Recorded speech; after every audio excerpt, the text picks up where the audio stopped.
మనం బైబిల్లో చూసినట్లయితే ధనవంతుడు ఉన్నాడు, లాజర్ ఉన్నాడు. ధనవంతుడేమో రోజు రాజభోజనం చేస్తూ ఉన్నాడు.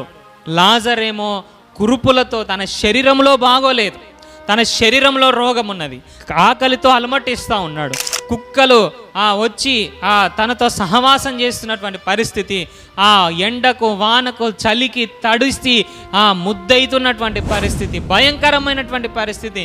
కానీ ఏనాడో అనుకోలేదు, నేను యేసయ్యని నమ్ముకున్నందుకు ఈ చిప్పకోడి తినాల్సి వస్తుందని అనుకోలేదు, ఈ యొక్క ఎంగిలి మెతుకులు తినాల్సి వస్తుందని అనుకోలేదు, ఈ కుక్కల చేత బాధింపబడుతున్నానని అనుకోలేదు, శరీరంలో రోగంతో కుమిలిపోతున్నానని అనుకోలేదు.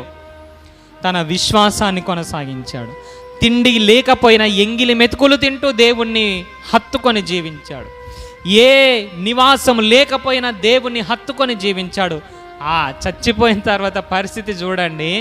రోజు రాజభోజనం తిన్నటువంటి వాడు నరకంలో కాలుతుంటే, ఈ కురుపులతో ఆకలితో ఎంగిలి మెతుకులు తిన్నటువంటి వాడు ఎక్కడున్నాడు? అబ్రహాము రొమ్మున ఆనుకొని విశ్రాంతి పొందుకుంటే, ఇప్పుడు ధనవంతుడు అడుగుతున్నాడు, ఆ యొక్క కురుపులతో ఎంగిలి మెతుకులు, నేను పడేసిన ఎంగిలి మెతుకులు తిన్నటువంటి ఆ లాజర్ యొక్క చిటికన్న వేలు కొనలో ఒక్క డ్రాప్ వాటర్ ఇస్తే నేను తాగుతాను అంటున్నాడు.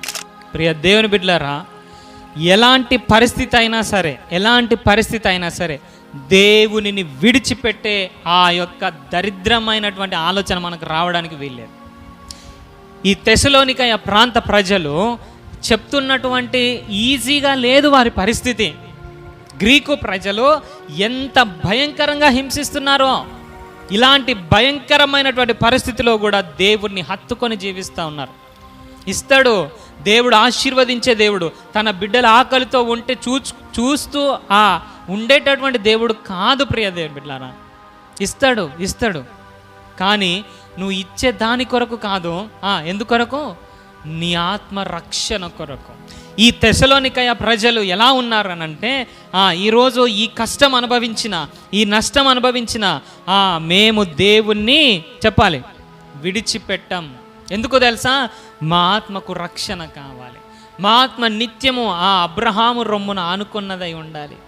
నిత్యము యేసయ్య ఆ యొక్క సన్నిధిలో మేము సంతోషంతో ఉండాలి. అందుకే ఒక మాట రాయబడి ఉంది, మా ఈ చులకని శ్రమ అసలు ఎన్నికకే రాదట. ఈ లోకంలో మనం పడుతున్నటువంటి శ్రమ అసలు ఎన్నికకే రాదట. ఇంకా పౌలు భక్తుడు ఒక వచనం రాస్తాడు, యేసయ్యను నమ్ముకున్నందుకు అనేక శ్రమలను అనుభవించి మనము చెప్పాలి పరలోకం చేరాలని రాస్తాడు.